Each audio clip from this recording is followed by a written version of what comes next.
पांचवी सबसे बड़ी अर्थव्यवस्था है और 2027 तक तीसरी सबसे बड़ी अर्थव्यवस्था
Good morning, one and all.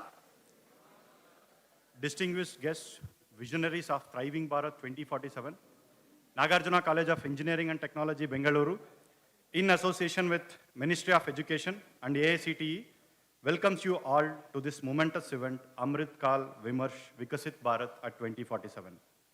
Today, we gathered here to celebrate the progress and achievements that have shaped our nation over the decades, and to envision a future filled with promise and prosperity. As we embark on this journey through time, let us reflect on the strides we have made in our various fields like technology, education, healthcare, defense, finance, and beyond. Our collective efforts have propelled Bharat towards innovation and sustainable development. Amrit Kal Vimarsh Vikasith Bharat at 2047 is not just an event. It is a platform for collective imagination and catalyst for driving positive changes. Now I request Bhargavi, Assistant Professor, Department of ECE, Nagarjuna College of Engineering and Technology, to grace us with an invocation song, setting the perfect tone for auspicious beginning of our event.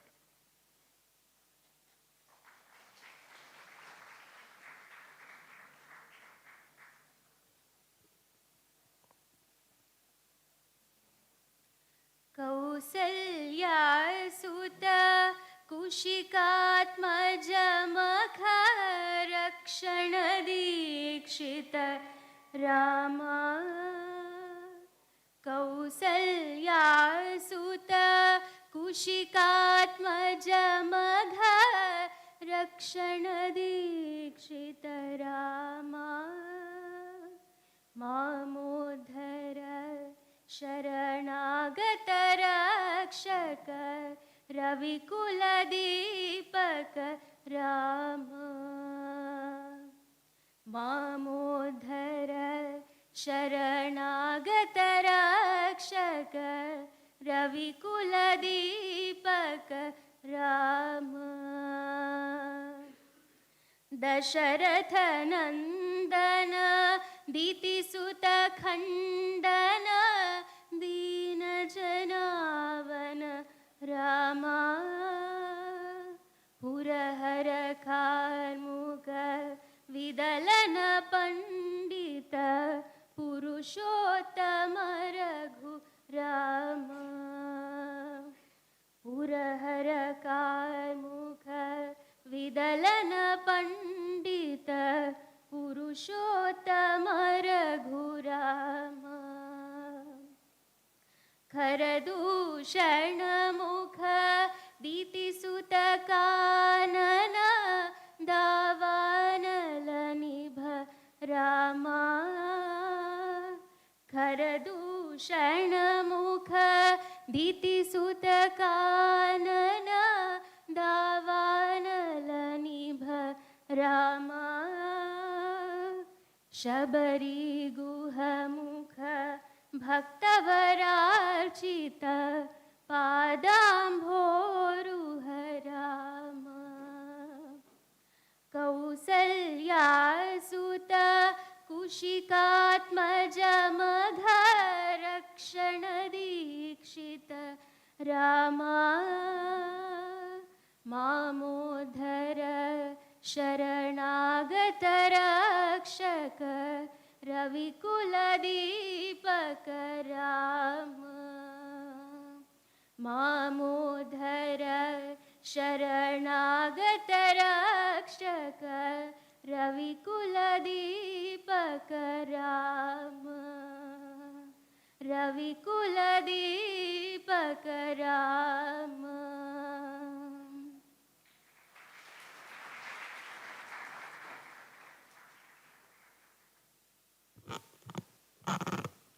Thank you for the wonderful invocation song. Light is the symbol of brightness and prosperity. As sunlight expels the darkness of might, similarly, blessings bring in our life prosperity and happiness. Now I request our dignitaries to illuminate our event by lightening the lamp.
Thank you.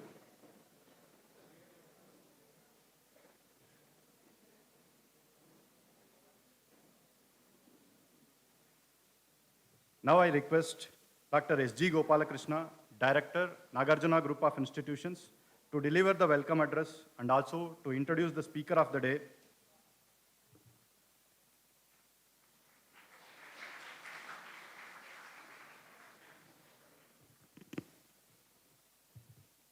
Good morning to all of you. Esteemed guest of the day, Shri D. Keshav Kumar, beloved Principal Dr. Ravi Shankar, Dr. Nagesh, other heads of the departments, faculty members, and student friends.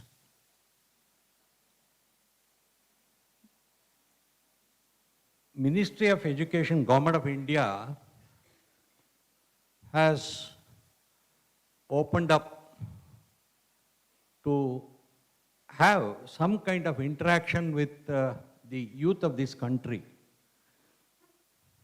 Hence, it is called AMRIT KAAL Vimarsha. Vimarsha is only discussion and exchange of ideas, exchange of thoughts. Through AICTE, across the country, they are organizing this program, and we are very fortunate that AICTE has given us the opportunity to organize this event in our college. I should thank the officers of AICTE for this gesture on their behalf. Now, this is a very thought-provoking idea. All of you are youth, youngsters who are going to be the future citizens of the country. What vision you have for 2047 when the country will achieve or complete 100 years of independence? In this regard, whatever your ideas, vision that you have, whatever you propose, all these can be deliberated and discussed today. We were thinking who could be the best person to talk to the youth, younger generation. And we are very lucky that Shri D. Keshav Kumar, who was the former Chief Executive of L&T Construction Equipment, he has come here to speak to you. So the speaker of the day is Mr. Keshav Kumar. Incidentally, I am very happy. We are sitting together just like a classroom. We were sitting like this during 75 to 80 when we were classmates. Keshav Kumar and myself, we were classmates. One thing. Then secondly, his performance, academically, he was an extremely brilliant boy at that time. And always he used to stand first in his class. That was the remarkable thing. Every semester examination, when we see the result, his number will be on the top. That is the kind of commitment that he had and the fundamentals that he has developed. Because of such fundamental knowledge, he is able to take L&T to a really greater height. L&T Komatsu was on the Hebal highway, that airport road. Komatsu is a Japanese organization which bifurcated from L&T, and they said L&T will be separated and Komatsu is separate. At that time, he was there working for L&T. The L&T management decided that instead of sending all the employees to the house without job, let us provide them some kind of opportunity, some kind of job. Keeping that in mind, the management of L&T suggested and identified some land on the Dodbalapur road. There, they have constructed 2 factories. Both the factories were headed, and the chief executive of both the factories, formation, foundation, everything was Mr. Keshav Kumar. He has brought the company. See, one very unique thing there is, L&T said, you shift the factory, you construct, you bring in new machines, anything, we will not give any money, but you develop on your own. Take loan and start the production and repay the loan. That is the kind of instruction under which he started his work as chief executive of these companies. He was also the design head of L&T.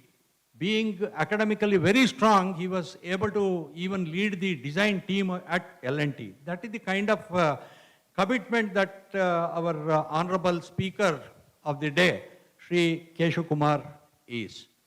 I'm very happy that he has agreed to come over here and deliberate with you on a very, very important topic, what I feel. See, last 60 years, now we have completed almost 75 years. What was there last 60 years back?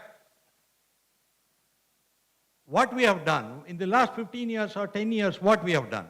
You see the progress of the country in all fields. It need not necessarily be the financial field, it can be the health sector, it can be the defense sector. There will be some kind of defense expenditure. How do you control that? And how you can do the Make in India concept. See, all these collective vision of our leaders have transformed the country into a good economical situation. The beneficiaries of the finance, for example, if the government wants to give some money to some poor person, how do they give that? If they don't have the account. So that's why, that is how the Jan Dhan was initiated, and 51 crore accounts were opened up in a very small span of 1 year. And the government, whatever the financial help or the assistance the government was giving, that should go directly to the beneficiary. That is why it is called DBT, Direct Benefit Transfer. See, all these things, unless you have that, it will not reach the real needy people.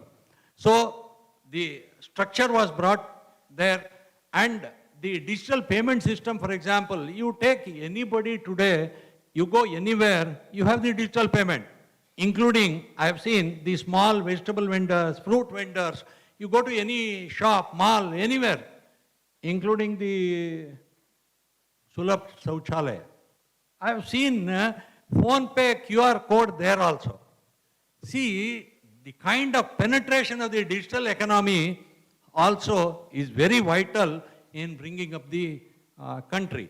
Defense sector, all of you know, Make in India has made all bulletproof jackets have been given to the soldiers, very, very essential component. So, in order to take care of the country, we should build up overall holistically. Keeping all these things in mind, the seminar is organized in our college.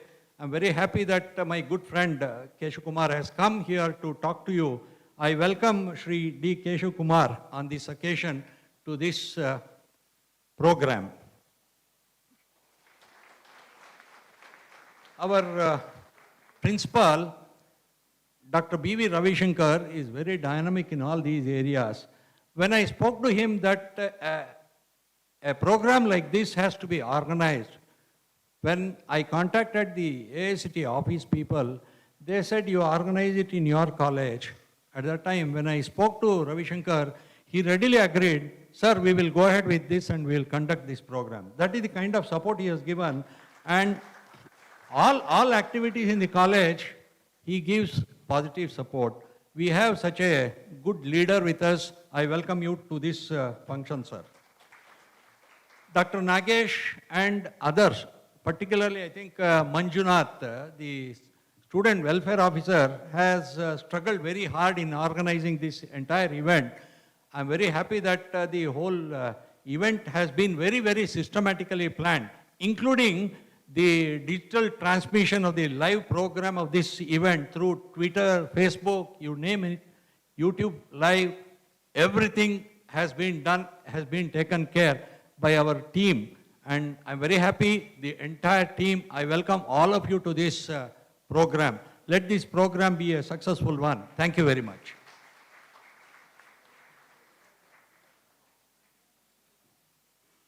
Thank you, sir. So now I request our speaker of the day to take over the session, and I also request our other dignitaries to occupy the front rows.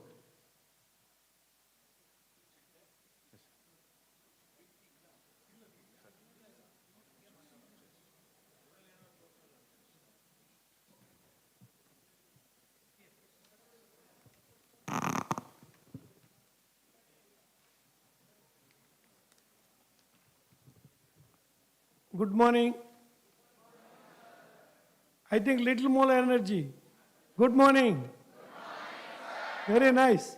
See, you are the students, engineering students, are the future of India. Because you are the people who are building India, building infrastructure, bringing the nation to a different level. So I'm very glad that I am fortunate to get this platform to speak to you in this AMRIT KAAL. Respected Principal Mr. Ravi Shankar, my friend S.G. Gopal Krishna, and Vice Principal Nagesh, and all the department heads, lecturers, professors in this esteemed audience, I am very glad that I am standing before you and talking about Vikasith Bharat 2047. Vikasith Bharat means developed India 2047. I would like to ask you whether all of us want Vikasith Bharat? You want developed nation? So all of us should share a common goal that all of us should work towards bringing this country to a developed stage. So the common goal orientation is very important in achieving any vision. Our Prime Minister, Mr. Narendra Modi ji, has put forth this concept of developed nation by 2047, that is 100 years after our independence. If you recall, in 2011, our then President of India, ABJ Abdul Kalam, he has told by 2020, India is going to develop to into a developed country. But when you go back and see, we are in 2023, we are not yet reached that stage. But Mr. Abdul Kalam was the first person to bring a vision of 10 years, 20 years vision to this country. Earlier we were talking about 5 years. 5 years period we were thinking, but nowadays we are fortunate to have a Prime Minister who thinks 25 years ahead. So what has happened at that time in 2011, Abdul Kalam ji declared by 2020 we can become developed nation. But what was the status at that time? At that time, to really become a developed nation, we were supposed to grow our GDP. You know, all of you know what is GDP? You know, yes. And if GDP has to grow by 11.5%, then you would have become a developed country. But at that time, growth rate was only 5.5%. So this is the reason why India could not reach that. So is fine to have an ambitious target, is fine to think that we should get developed, but also we should know how to grow at that rate. But last year, our Prime Minister has announced developed India by 2047 vision he has given us. And at the time, everybody started wondering how Modi ji is so confidently telling we can reach there. We can be a developed nation by 2047. Our RBI article, in one of the recent RBI article, it says it's possible that our economy can reach the developed nation status by just growing at 7.6%. So already we have reached a stage that is, a stage has come now, we can raise from this stage to the developed nation stage by growing at 7.6. What is the current rate of GDP growth now in India? Anybody can tell this? What is the current growth in GDP? 6.5, 6.9. So we are not very far away. Maybe next year or next to next year, we can reach this goal of 7.6. So if you grow in that rate, we will be reaching the developed nation state. But okay, when we say developed India or developed nation, what do you mean by developed nation? Unless we know what is a developed nation, we cannot work towards the goal. As per United Nations, there are 4 key parameters they have defined for a developed nation. First one is gross national income, that is average annual income of a country should be above certain limits. Second parameter is GDP, gross domestic production, the total market value of a country's goods and services in a year. Third is per capita income. Average annual income per person has to be above certain limits. And fourth is Human Development Index.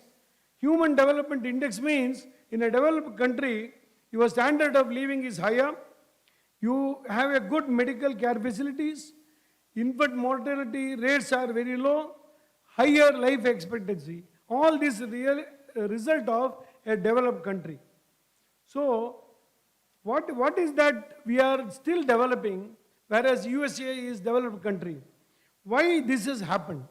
If you little bit analyze the economy of India, you can see most of our economy or people are working in agriculture sector. All rural India is into agriculture. So in agriculture, income is lower compared to any industrialized sector. In USA, industry sector, agriculture sector, contributes only 6% of the GDP in USA. Whereas here, 20% of the GDP comes from agriculture. So what is required now, as per me, my own opinion, is we should industrialize this country more and more. So our government of India's call, or Modi's call that Make in India is in line with the thinking of changing agriculture industry. Who will do the agriculture? So agriculture has to be mechanized. The cooperative movement of today in India, the challenge of agriculture is we have a lot of small farmers. They cannot invest. The lot of mechanization is not possible. So cooperative farming concept, if you come in India, we can mechanize and dependence on labor in agriculture can be lower, returns can be higher, and agriculture labor can get shifted to the industrialization. So what to do for improving industry? That is one of the thinking we should have. And what is happening, I told you, one of the criteria for defining a developed country is per capita income. What is the per capita income of Indians? Average. Ambanis and Adanis may have very high income, whereas we are having a middle income. There are a lot of poor people. India is having below poverty line. How many percentage of people are below poverty line? Anybody can tell? Below poverty line, 15% of Indian population is below poverty line. Whereas 5 years back or 6 years back, it was 23%. So India is improving, poverty is reducing, and we are in right direction. Various economic activities are taking place wherein poverty elevation is taking place. But today, our per capita income, that is the income of a country per person, is 1.72 lakhs. Whereas if you compare this with USA, it is 55 lakhs per person is income. And in UK, it is 38 lakhs. And in China, around 10 lakhs. So you can see where Indian economy is standing today compared to the world developed countries. So we will be wondering how to reach to that level of income per person. It is estimated by RBI and other financial institutions, India's per capita income can grow by 7 times by 2047. But 7 times it grows, inflation also there. So a lot of other factors coming to effect. So in reality, our per capita income at this rate can go by double. That is around 4 lakhs per person can be income. So unless each and every person income, per capita incomes goes up, India cannot be called a developed country. So that means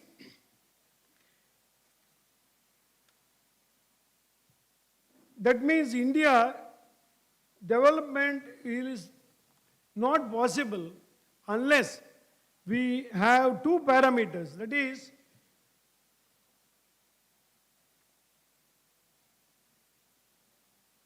two key factors are there in creating this developed nation.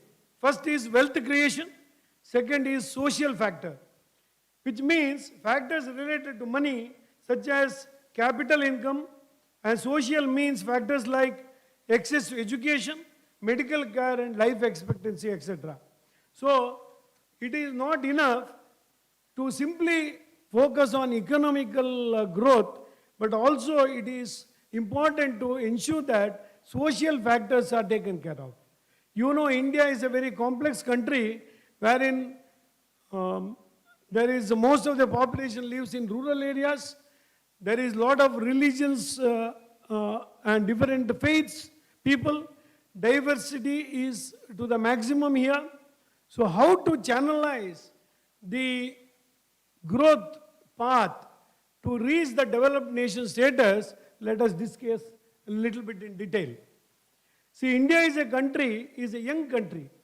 You know, more than 70% of the people are the working age.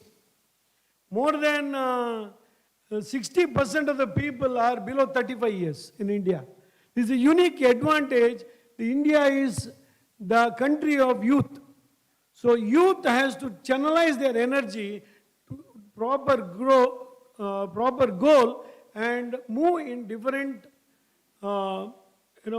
stages, so that everyone, if you think has one goal, it is possible to achieve. You know, other day I was listening to a YouTube lecture by our Honorable Prime Minister. He told, in 1947 we achieved the independence. How it was possible? Whatever each citizen of India was doing was towards getting independence. Everybody was participating in Quit India movement. Everybody was doing everything, that publishing a paper or writing a song, everything was towards getting independence. That is, 100% of the citizens of India had one mission, that we should get independence. So such movement has to take place in India in future also to make this developed country. So if each one of us think that we should ensure that we should be a developed country, we should not go to USA, rather than you have to create a place like USA in India. That type of mission, that type of willpower, if it is there, it is possible to achieve our country as a developed country by 2047. Easy to say, it's possible to achieve, we should have a uniform thinking and common goal orientation, etc. But we must be wondering what to do. What is the path? Which area we should focus? So generally, I was thinking how to go about it. Is it only economic growth which can make our country develop? I have already told, this country is having a very complex social life or society. So how to take everybody together? The key is involving everybody. Everybody should go together and work together. So I have made some research and jotted down 20 focus areas. So I think all these 20 focus areas will cover most of the activities which we need to do to bring our India to a next level. First and foremost is economic growth. As already I told you, economy 7 times per capita income has to grow, no doubt, but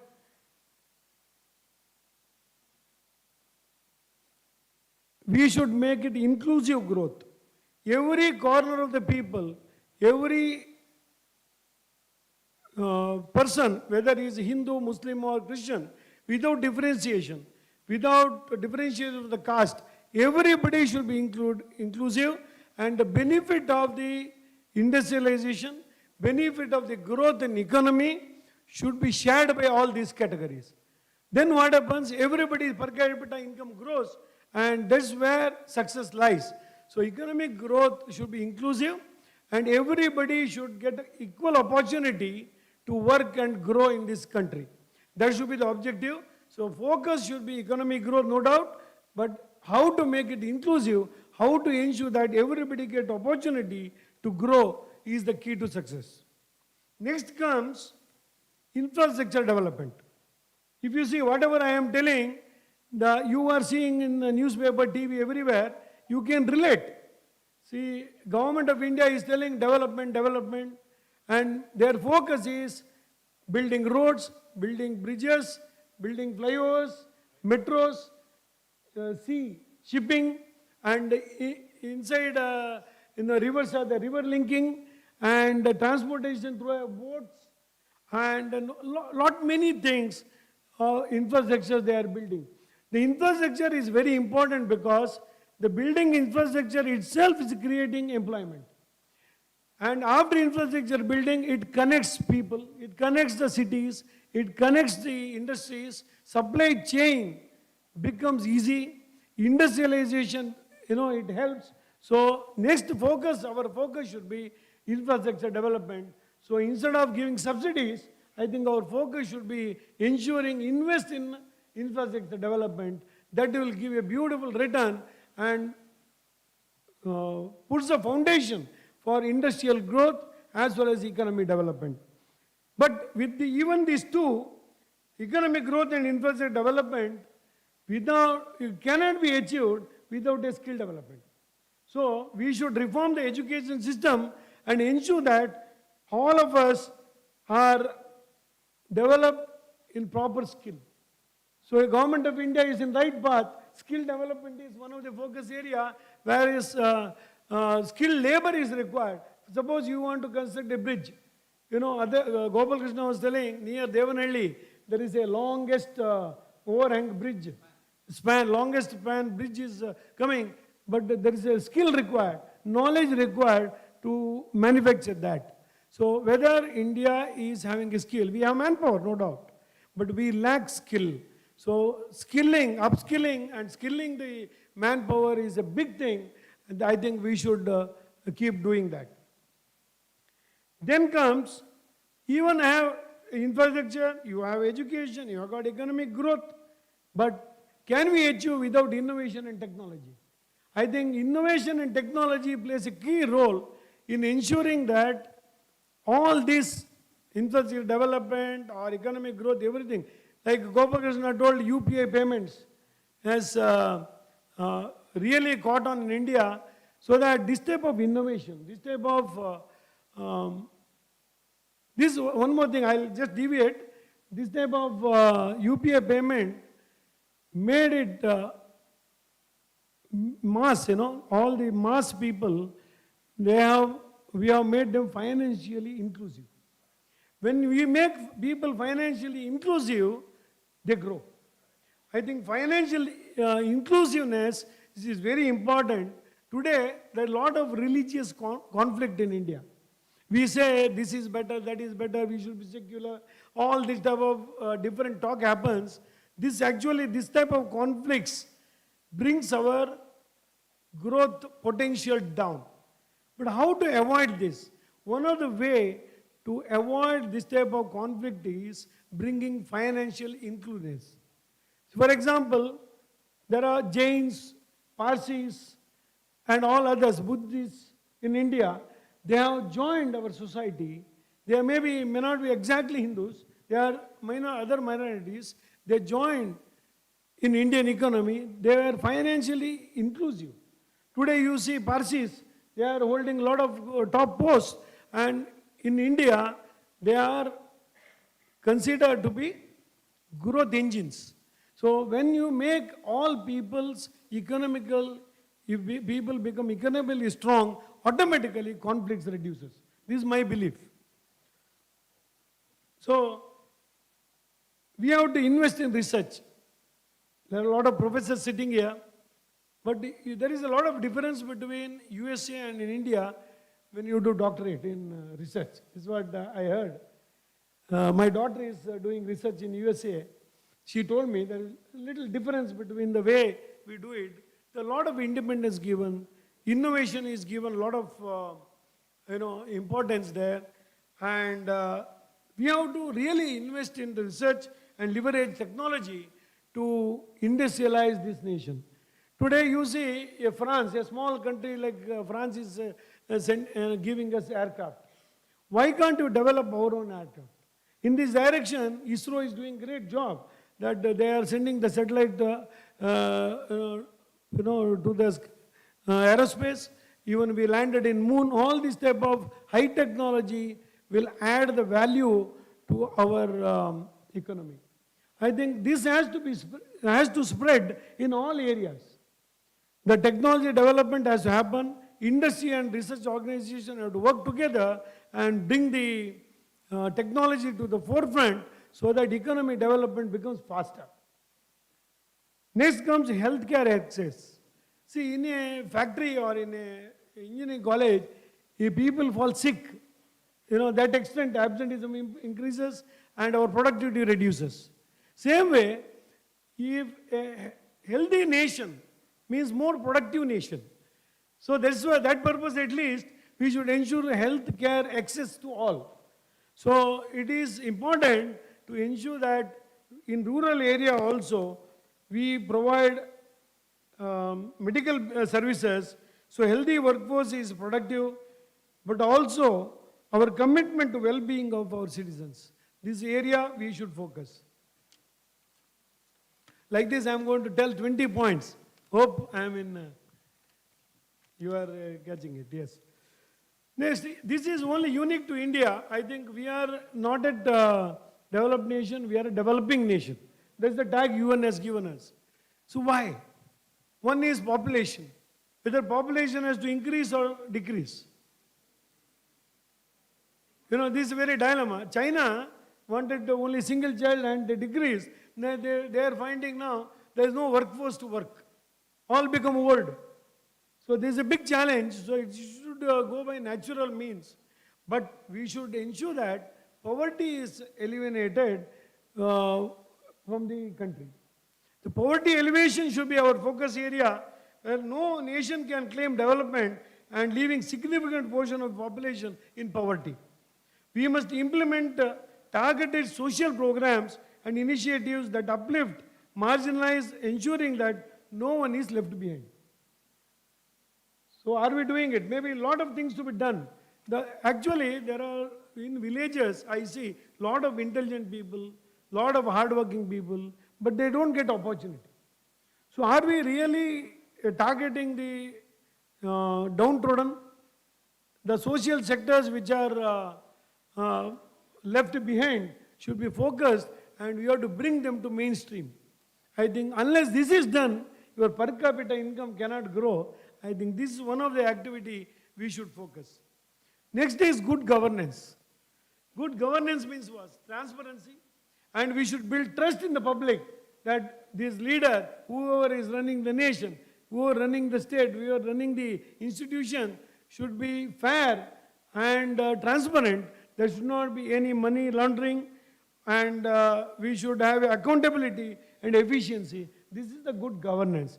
The good governance should be inculcated among all the people of India. Then, okay, this is within India. But what about foreign policy? We should have a good foreign policy. Today you are seeing how Minister Jaishankar is handling our relation with China, Pakistan, and even Middle East and other places. So this is giving a lot of hope for us that we can we can play a role of Vishwaguru. Our way of life, our call for Sarve Jana Sukhino Bhavantu, all this type of philosophy what India is having, what yoga we have given to the world, all these things will help us in taking India to greater heights as a Vishwaguru in the world. Of course, I told you that already I touched upon, but this industrial growth or financial growth happen only if manufacturing industry grows. Manufacturing industry of a small toys or mass production items or all this maybe we are doing it, low technology product. I think we move from the low technology product to high technology products with our own technology developed in India. I think that's where lies success. Make in India program, today we are happy that we are assembling the iPhones in India. A lot of assembly works goes on. But can we design our own iPhone? Can we manufacture our, manufacture or improve and innovate and improve and bring about new technology in the cell phones? We are not yet. I think we should move towards developing our own technology without depending on foreign countries and make our own products in India. I think that is the key to success and becoming a developed nation. I visited a factory in USA. Factory to look at, it is like Indian factory only. But I visited their R&D, that was really great. The fundamental research what was going on, I was wondering whether it's industry or a IAC.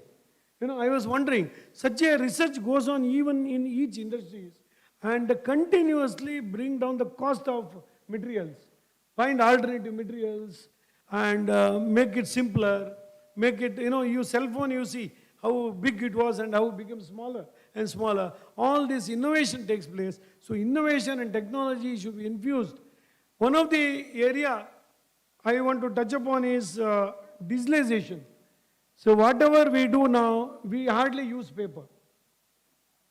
Everything is in digitalized formation or automation. The industry works through industry 2. There is a completely digitalized factories are there. All the controls in the factory, manufacturing controls are digitalized and everything is controlled at one place. Such things are happening which will bring in a lot of governance in the company as well as productivity. So we should ensure that digitalization takes place in every walk of the life, not only on the, all these payments. There are many more things can be done in that area. Then rural development. I told India is a country of villages. How to develop? By, if you go to a foreign country and visit a village, it has got a supermarket. It has got all the facilities of city. So in a developed nation, even though farmers are there in the village, but their standard of living is equal to people in the city. They have fridge, electricity, TV, everything. Yeah? Apart from that, they have all mechanized equipments. They have beautiful bungalow. All that supermarket is available even in the villages. So I think the rural development is key to success. Otherwise, that how much percentage? 70% of the villages will lag behind. India cannot be a developed country. Of course, there is to do all this, as I told you already, social equity becomes very important. A developed nation is one where social equality is not just an aspiration, but a reality. Policies that promote inclusivity, gender equality, and empower marginalized communities are essential for building a just and equitable society. That you don't differentiate people by sex or by color or gender or nothing. So it is all, everybody is treated equally. That means they are not equal, but equal opportunities are given to the people. Towards this, we have to work.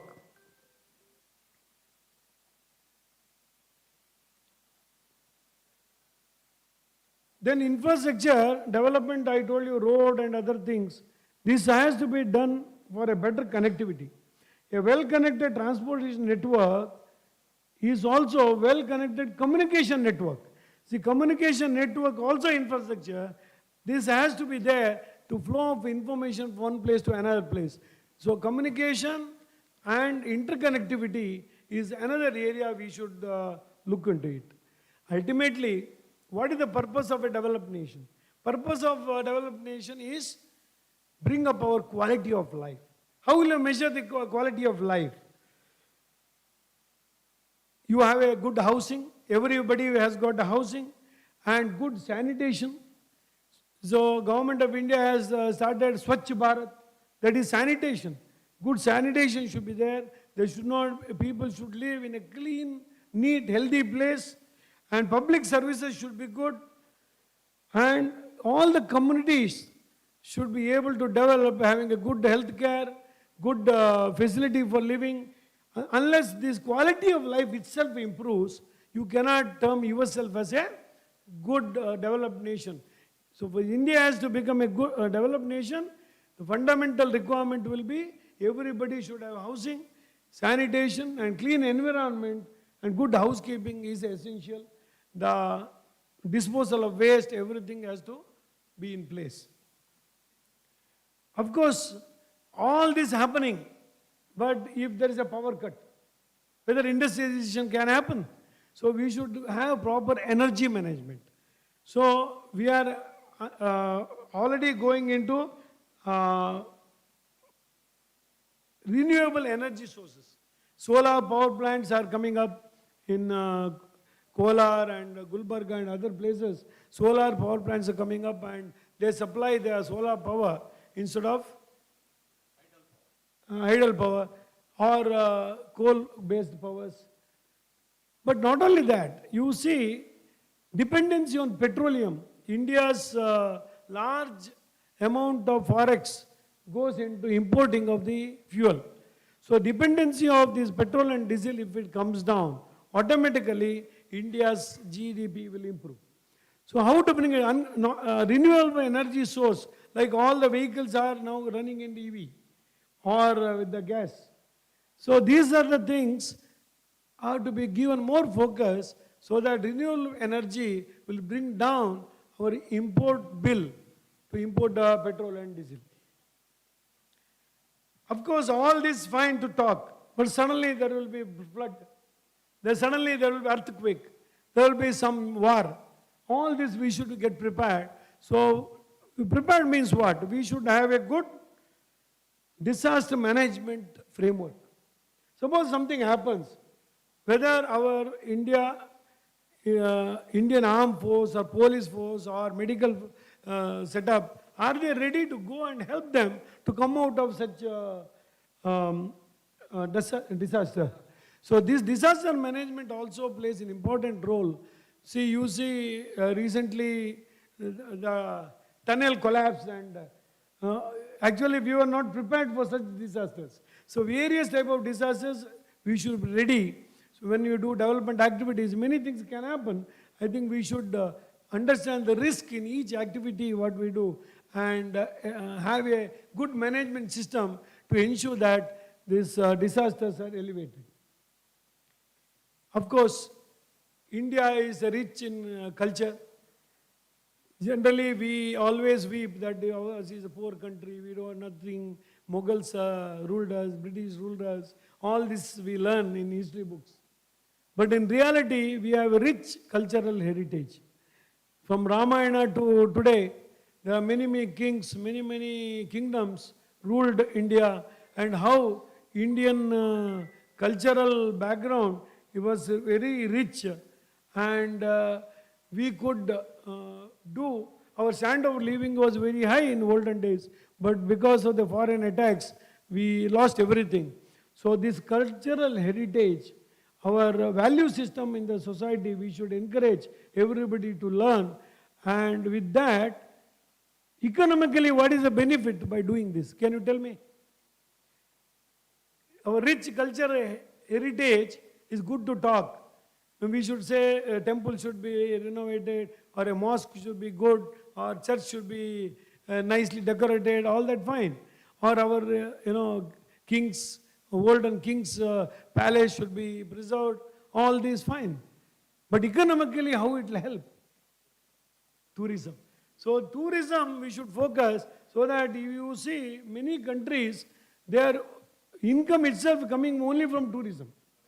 But India is such a rich heritage, cultural heritage is there. Our tourism is very, very poor. So I think our focus should be ensure that we attract foreign investment in tourism also. Then next comes our entrepreneurship. People say we don't have job. We are, unemployment is very high now. But how to provide employment to this very high population? I think we should create a system of developing entrepreneurship among all of you. You are all engineers coming out of the college and demand where is the job, Instead of going with the application to find a job, can each one of you got an opportunity to start your own business? So I think that is entrepreneurship skill which we should inculcate in our youth, and we have to empower our youth to innovate, experiment, fail or succeed in the business. So such environment we have to create, and we should ensure that our youth is given a lot of encouragement and support. For that, we may have to finances. So how to get a foreign finance? FIIs and FDIs we should encourage so that others can come and invest in India. So as already told you, some 15, 16 focus areas I have pinpointed.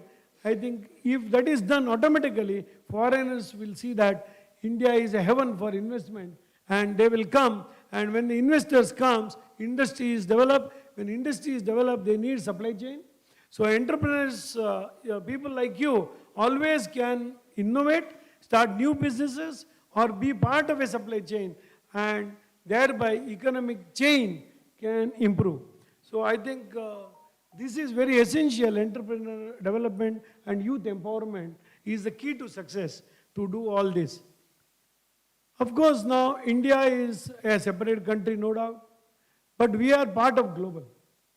Today, globally, everything is connected. We cannot live alone. We have to import something, export something. So we are interconnected with a lot of other countries.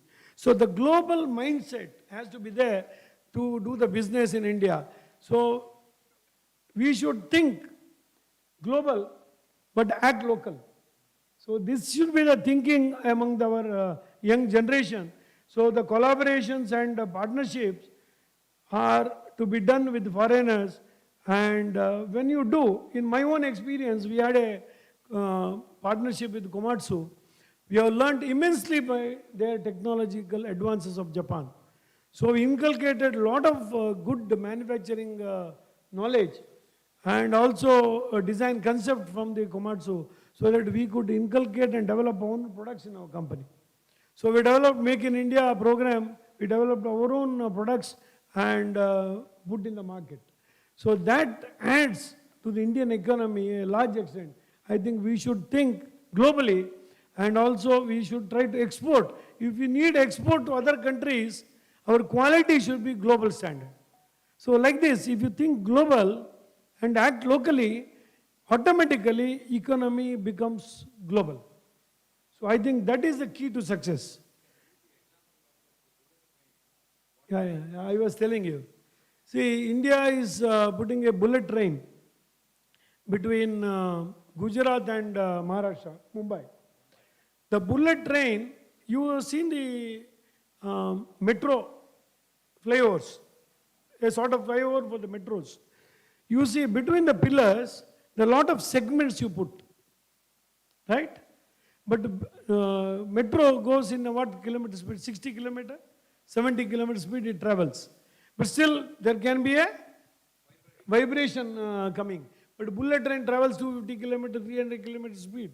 So if you segment in the between the pillars, the bullet train cannot travel such a speed. So it should be a single piece beam to be fabricated, right? In a bullet train track. So you have pillars and bullet train track, beam. There, it has to be put in a box and then you have to prefabricate it, then lift it, no? Lift and put in a transport, right? How to lift it? That tonnage is 1,100 tons. So how to do it?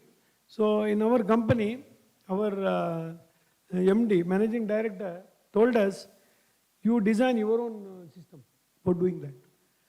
We should not import from China. So in Chinese, it was available cheaper. We had to spend more. But still, our management told you design and implement that lifting mechanism. So we did it. Our young engineers design center in Coimbatore, they have designed their own system of lifting that we call straddle carrier, our own design, and is completely different. We have never seen a machine like that. But we have done it, and later on, some imported machine of China came later. We saw compared. They have done a lot of value engineering, of course. Ours was a little bulkier. Otherwise, we successfully did it, import substitution, and we did on our own. We saved a lot of money to the country in foreign exchange. Like this, if you can do Indian designed components or products and manufacture in India and export, that is the key to success to make this country developed. So I would like to conclude now. I hope I have covered most of the point what I can think of. I did some research here and there. I collected all these points based upon my experience and also what is available in the net. I written down here, in conclusion, we embark on a transformative journey. Let us carry with us collective resolve to build a future where India stands tall among the developed nations of the world. Each step we take, each policy we implement, and each innovation we embrace brings us closer to realizing this vision. Together, let us shape the destiny that our future generations will look back on with gratitude and pride. Thank you for your attention. May the journey ahead be one of the shared success and prosperity of all of you. Thank you very much.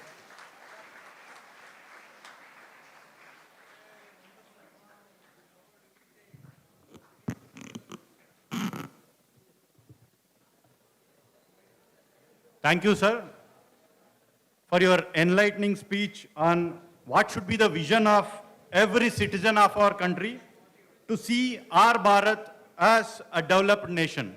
Thank you, sir. Now the stage is open for question and answers. Sure. Now I request Manjunath sir to take over the session, Q&A session. Thank you so much, Bhargav sir. I will give one mic. Yes.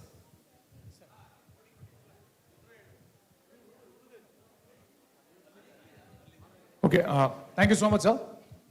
Sir, we have questions from students. We have Bhumika from ECE department who is going to ask you first question. Kindly introduce yourself. Good afternoon, sir. My name is Bhumika from 3rd SEM ENC department.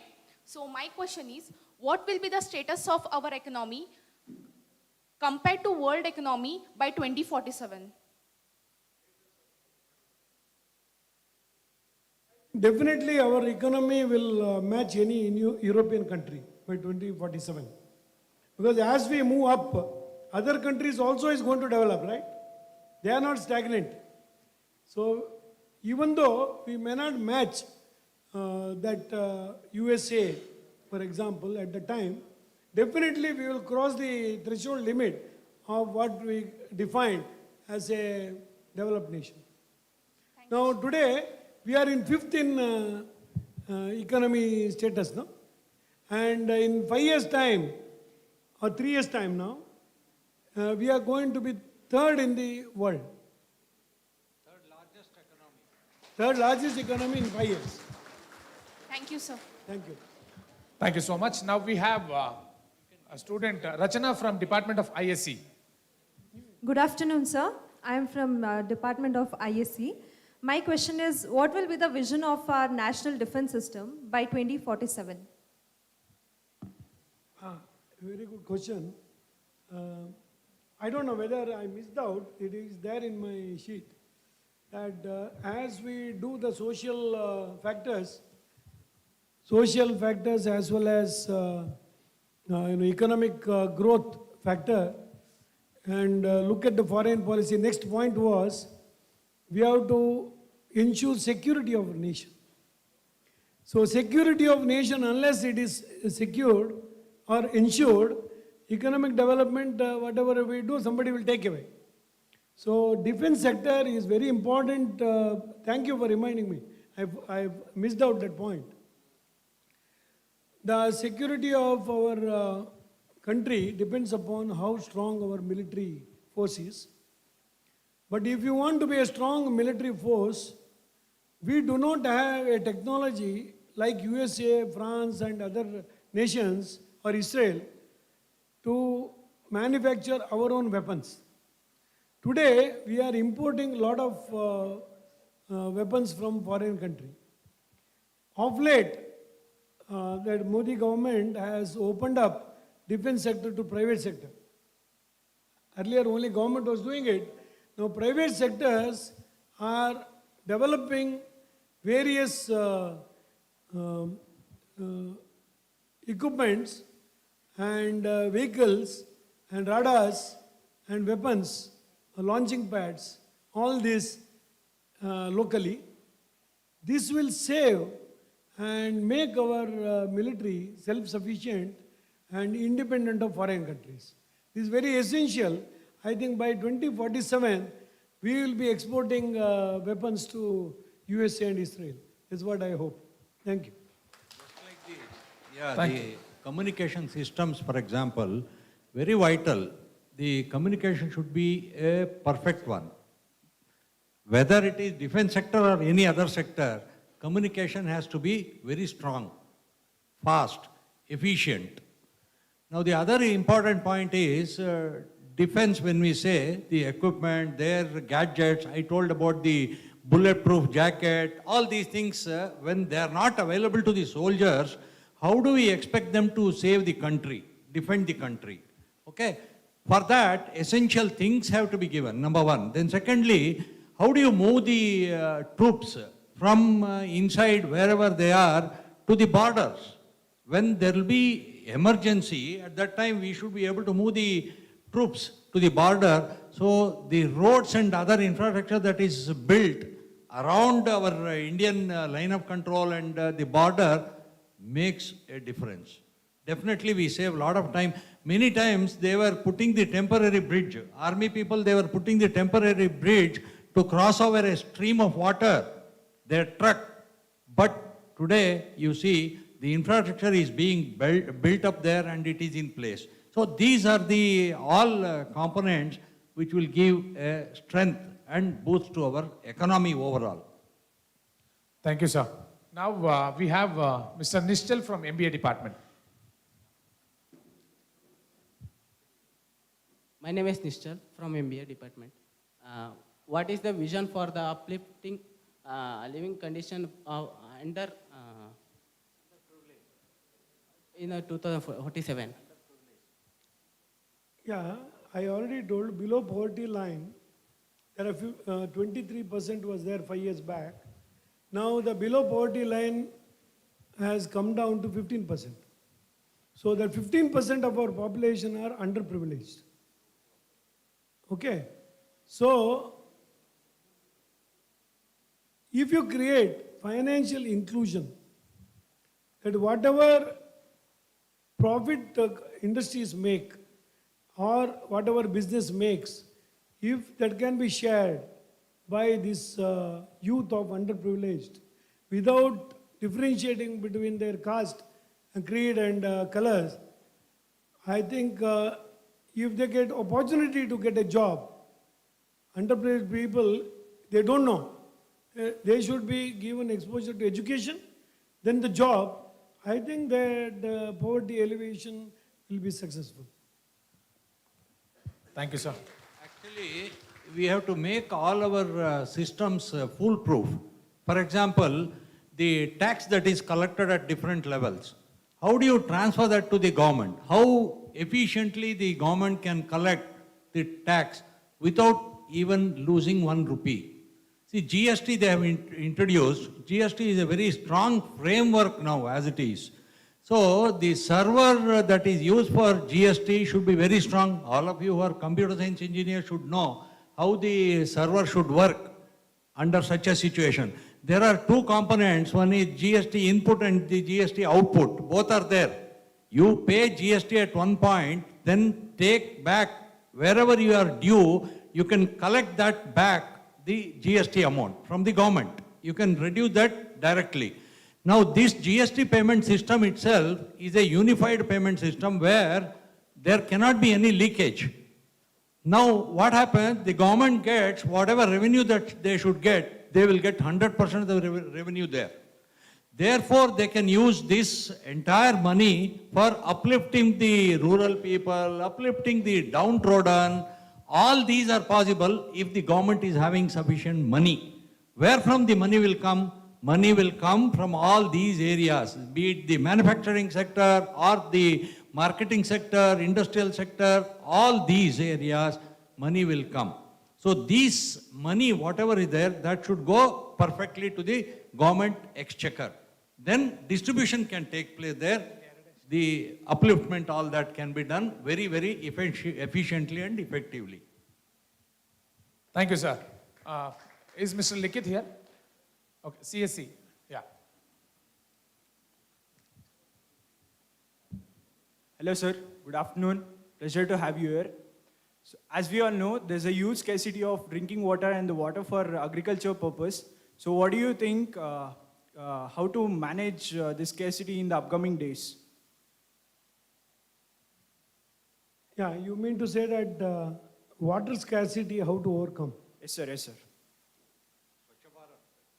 Secondly, Israel, what they have done in Israel, seawater, salinated water, no, that desalination they do and then they use it for drinking purpose.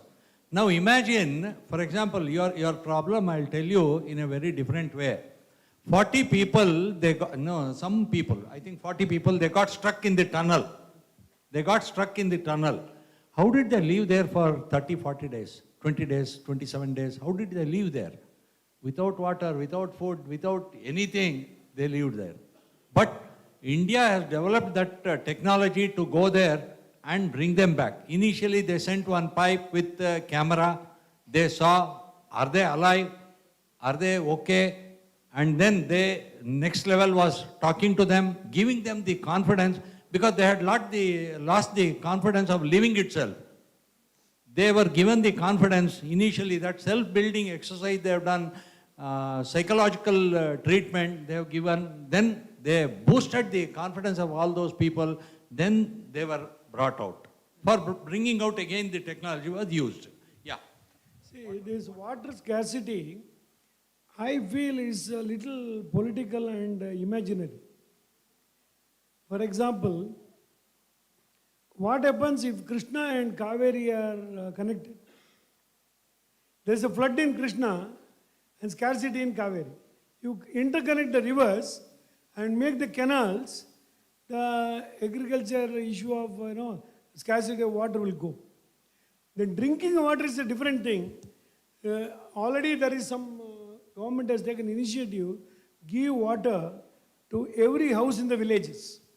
The pipeline they are putting, borewell they are putting and giving water to every, so that all villages need not travel 1 kilometer for getting water. The water is coming to the house. It's a different scheme India has made. But in general, in India, if water scarcity has to go, in my opinion, linking of river is the answer. From north to south, east to west, if river linkages happens, our water problem will be permanently solved. Thank you, sir. Thank you. Probably during Atal Bihari Vajpayee's, when he was a prime minister, there was a proposal of joining Ganga Kaveri thing. We wish it will happen before 2047. Sir, now we have a question from our IQAC director, Dr. Yogishan. Good afternoon, sir. I'm very happy to listen to you and listen to your vision about the developed nation, developed India. So I would like to ask regarding the educational institutions in particular. So what is the role of the academicians as well as the higher educational institutions and the youth in particular about the developed nation, sir? What is your vision and what is your view, sir? Thank you. In my lecture, I covered only two components of education.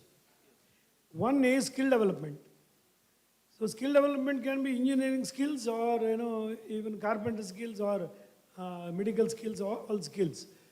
Whatever required for industrialization or urbanization or rural development, whatever skills required, we have to develop. So our education institution should be geared up towards that and be more practical than theory. That's one side of the spectrum of the education system. Another side I touched upon is the research. Apart from innovation and empowerment of youth, innovation is improving whatever is there. But invention is something new you are going to find out. So real research has to take place in education institutions, and education institutions and industries or other service organizations should work together. In USA, any research is sponsored by industry.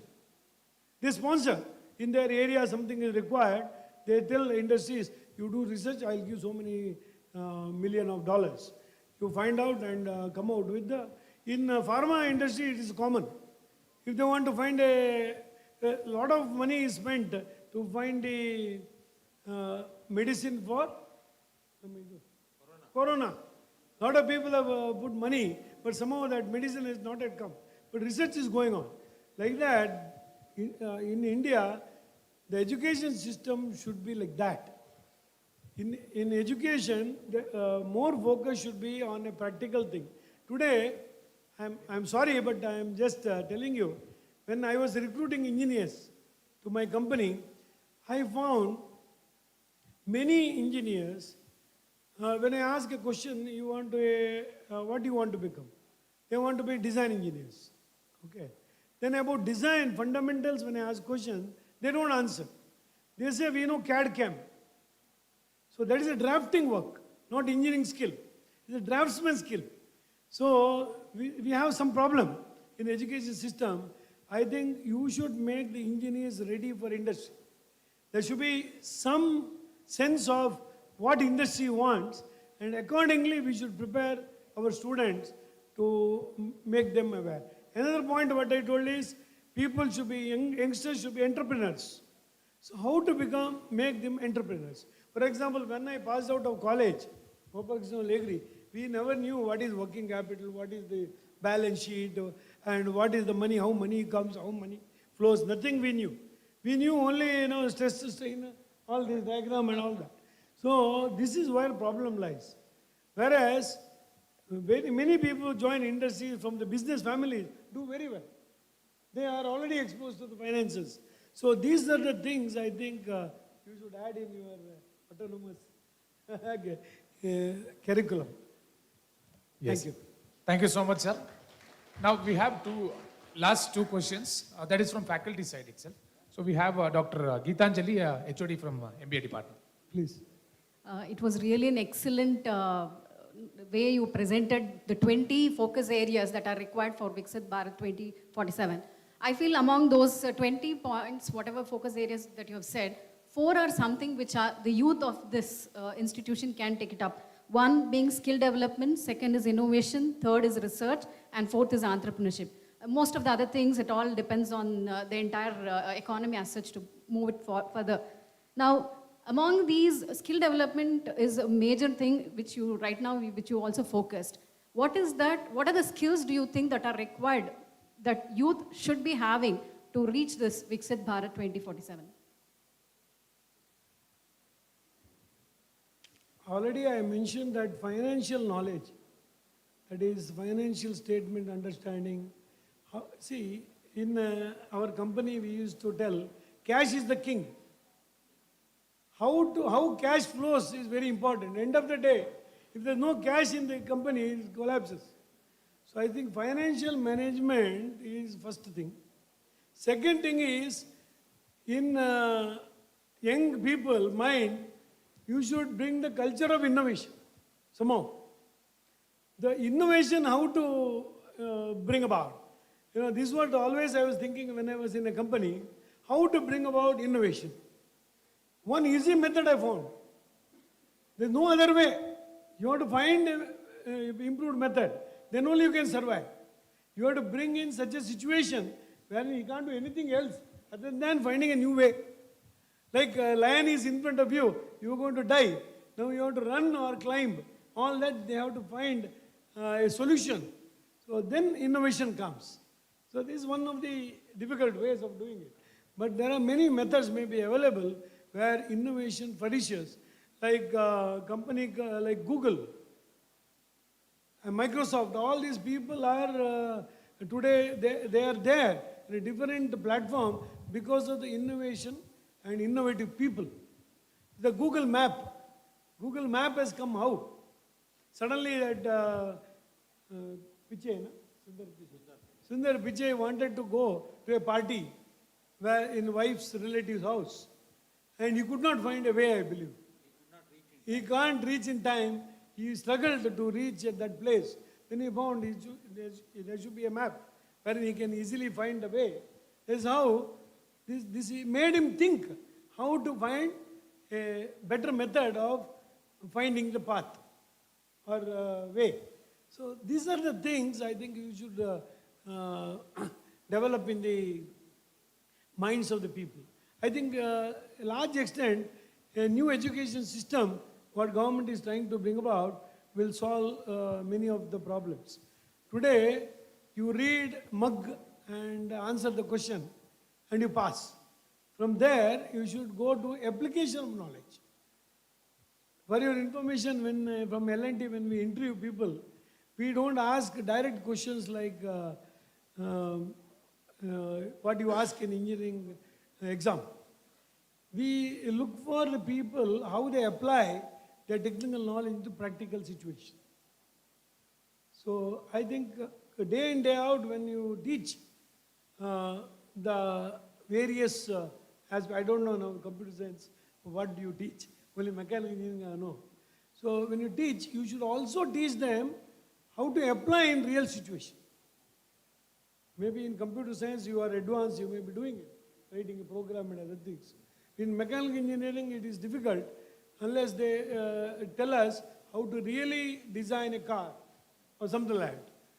Okay, I think that type of mindset and behavior pattern, if you can inculcate in students, I think you have done a great job to bring our country to a developed nation stages. Thank you, sir. We have one last question from Professor Bhargavi from Department of EC. So you told about high lifespan expectancy of public. For that, we need quality food. You told that 20% of the agricultural contribution is there for GDP, but you also told that we need to shift the labors towards the industry. How do you comment on getting investment and collaboration of agriculture and industry for the country's growth? Isn't it important? That respect, we are lucky. Our governments are supporting the farmers and agriculturists to large extent. Because agriculture depends upon the rain in India. And the lot of uncertainties are there in getting the returns in agriculture. There is one aspect we have to manage in agriculture. Another aspect is,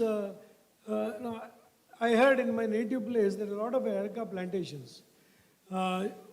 Just before rain, first rain or second rain, we should sprinkle medicine over the areca nut plant, which is around 30 feet height. Okay, you have to go there and sprinkle. No? So a lot of labor required. So now innovation has happened. A drone, which is used to take the photos, has come and sprinkled the medicine on the areca plants. Okay, so one drone is enough instead of 10 people doing this work. for large area. But the problem is, how many people can afford? How many agriculture can afford this? So the finances come into effect. That's why I mentioned my lecture, my proposal is a theory. The cooperative farming is an answer. I don't know, it is not yet come in India in a big way. Only sugarcane fellows do something in Maharashtra. Otherwise, that type of collaborative farming method, if it is done, instead of telling this is my labor requirement, will come down. And the higher value added jobs they can do.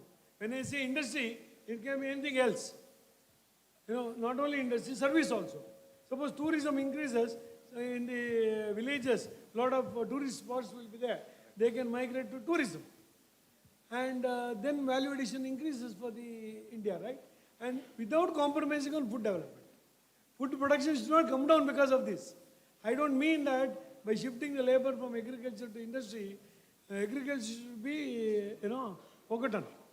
I don't say that. But compared to GDP in USA, agriculture contributes only 6%. Whereas in India, it contributes 20%.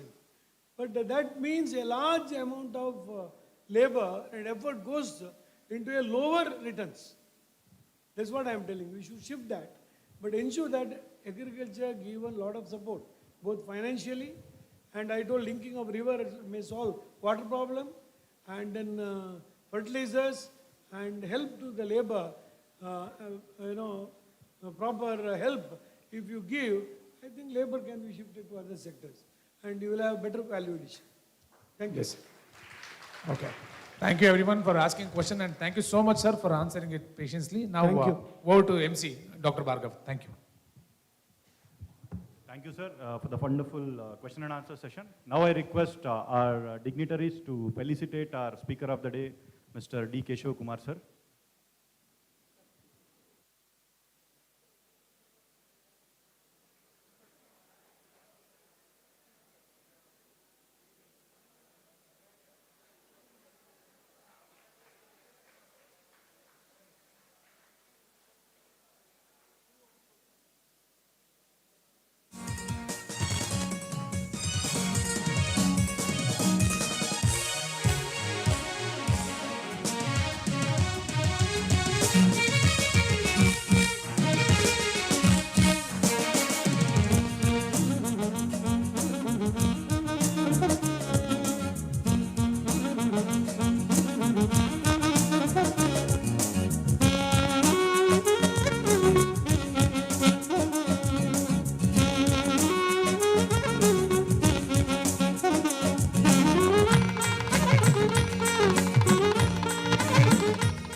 Thank you, sir.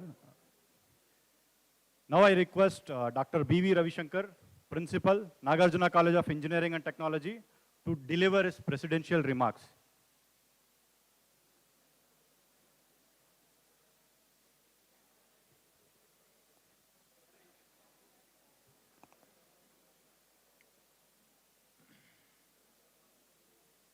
Good afternoon to all of you.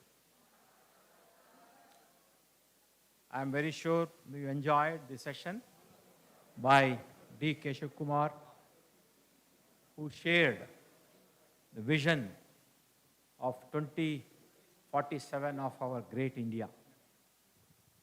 And he touched all the points, be it health, agriculture, economy, defense, skill, and so on and so forth. Also, a few of the students really had a very good questions. And we need to compliment, because as you see the history of our country, the first vision was seen by, as it was said by the speaker, none other than a simple, humble, great personality, late Bharat Ratna, our former president, Dr. Abdul Kalam. He visualized how India should look by 2020. He wanted India to be one of the developed countries, which we have almost reached. The second vision was none other than our Honorable present Prime Minister, Sri Narendra Modi, right? Narendra Modi ji. Narendra, Damodar, right? Yes. Our Honorable Prime Minister, Narendra Modi ji. Look at the vision of the personality. In fact, today we should be very proud to say that India is standing 5th in the global economy. And the vision is that it is not that the 4th or 3rd. If you ask me, by 25 years later, it should be number 1 in the entire world. Our country must be number 1. We should become, already people have started talking about, telling about that India is the Vishwa Guru. Already they have predicted. And if you see many of the predictors, and if you read, they already are telling that India is going to lead the entire world with respect to economy, and which we have seen already. And many of the developed countries also got destabilized with respect to economy, which we have already read, especially the MBA students have read. Many countries, developed countries, started oscillating and destabilizing, but India stood with all such critical situations. And it is growing, and growing not linearly, but exponentially. Then second, coming to the defense, of course, Make in India was brought. That was also the vision of our great Prime Minister, Sri Narendra Modi ji. He brought, and today, it is not that the defense equipments, sophisticated equipments are being manufactured in India. And it has been made as a private sector now. It has been extended to private sectors. And apart from that, we are supplying to many other countries today. So days are not very far, because the vision with which the India is moving, I'm very sure that India is going to be the major supplier of defense equipment to the entire world in the days to come. So that should be our vision of 2047, and which we are really, and I'm very sure that we are going to reach. But again, the advantage of why is that we can speak with so proud and so strong and with confidence is because our population is the youngest population. Almost 55 to 60% of the population are very young. So that youthfulness to be made as an opportunity to do something and to become something. And vision of 2047 of Prime Minister is not that it should limit to his vision. It should be the vision of each and every individual citizen of this particular country. Because it is saying, what is that we always keep saying is, little drops of water can make mighty ocean. Hani hani gudadre halla. It should not remain as a saying. That means we need to pledge. This particular idea was brought to have discussions, deliberations, especially with the youth force. Why youth force? Because the future of the India, the development of the India, the vision of the India mainly depends upon the youth force. That is why our Honorable Prime Minister said this should reach to the maximum number of youth population, and we should get the maximum ideas from them. The purpose of interacting and questioning is not simply asking question, no. It is your thinking, your vision for our country. So these ideas are going to be taken as an input for laying a roadmap for the future development of our India. Therefore, my dear friends, young minds, please see to it. It's not that listening here. I'm really happy that he touched upon all the points, how the India should look.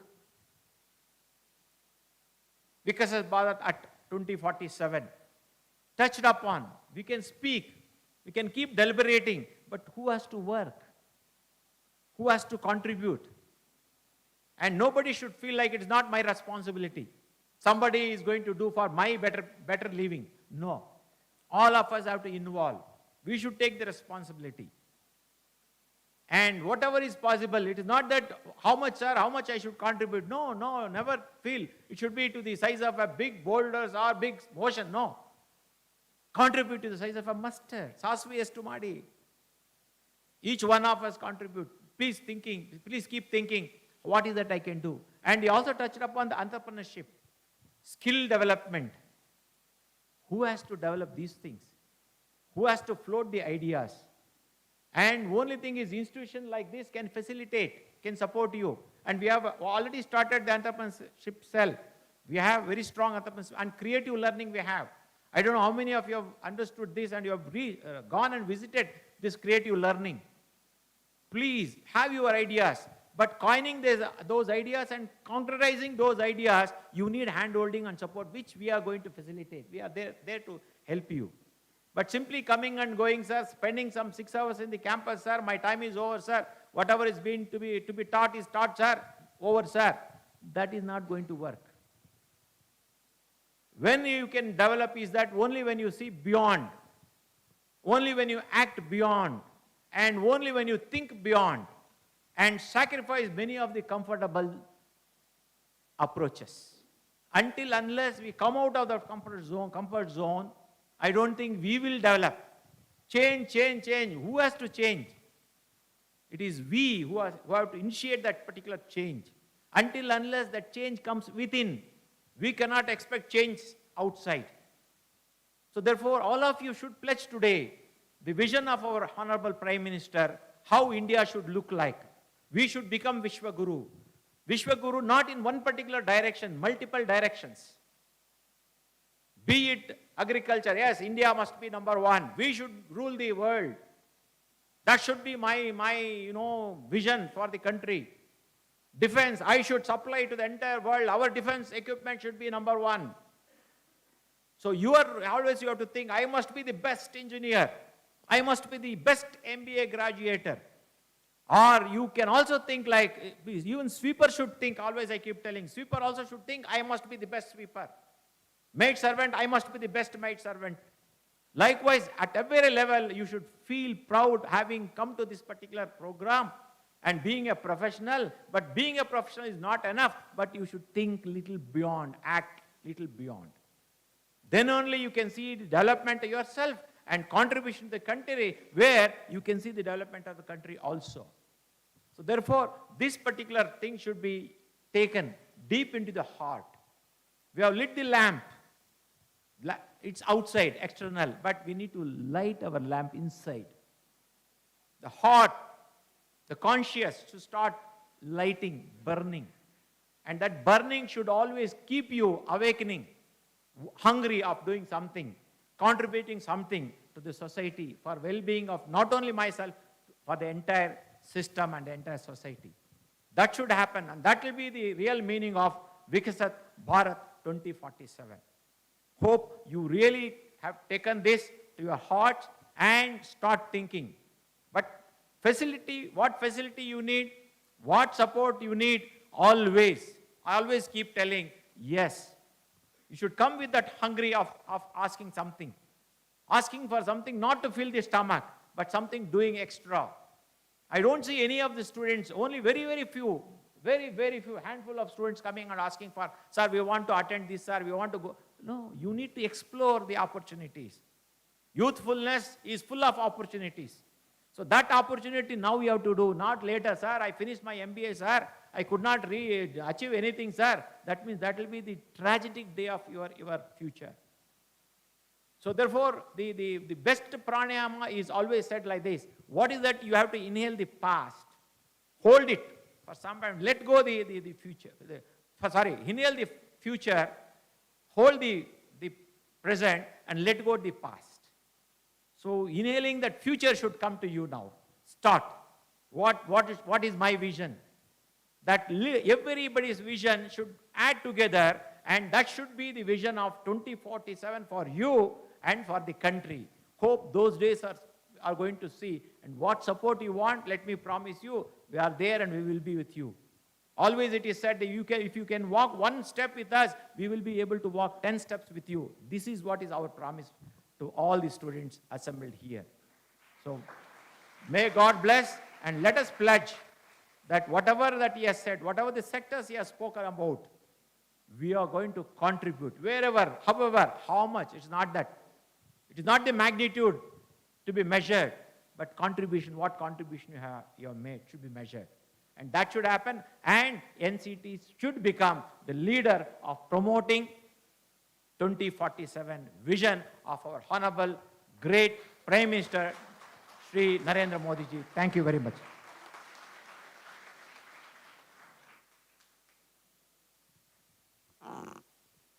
Thank you, sir, for your inspiring and motivational words. So hope everyone get inspired and they'll be doing better for 2047 vision of Bharat. Now I request Dr. Nagesha, Vice Principal, Nagarjuna College of Engineering and Technology, to deliver the vote of thanks.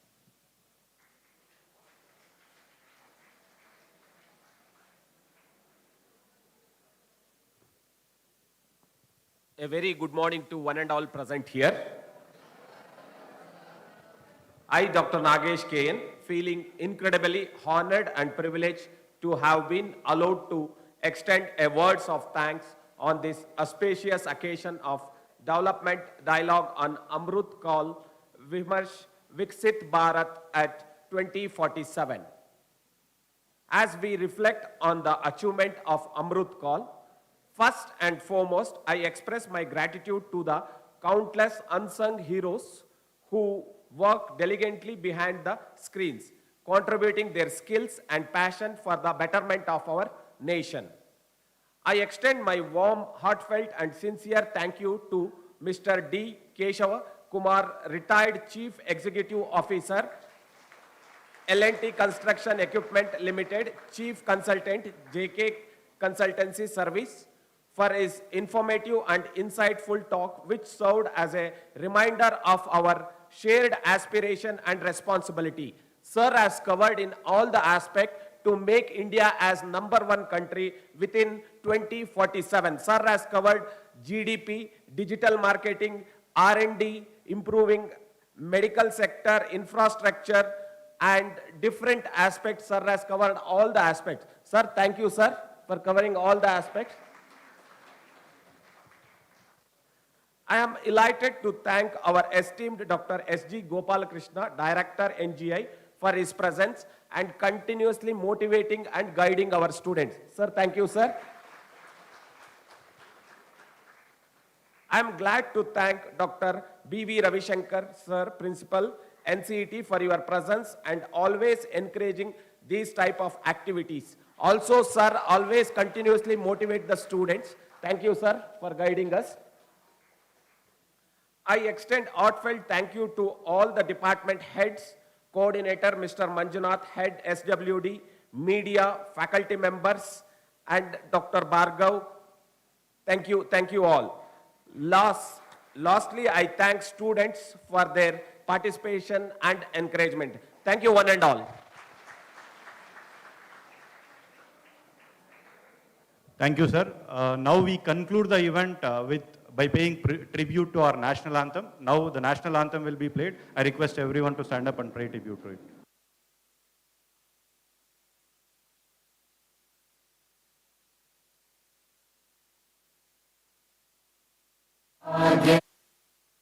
जनगण मन अधिनायक जय हे भारत भाग्य विधाता पंजाब सिंध गुजरात मराठा द्राविड़ उत्कल बंगा विंध्य हिमाचल यमुना गंगा उज्जल जलधि तरंगा तव शुभ नामे जागे तव शुभ आशीष मांगे गाहे तव जय गाथा जन गण मंगल दायक जय हे भारत भाग्य विधाता जय हे जय हे जय हे जय जय जय जय हे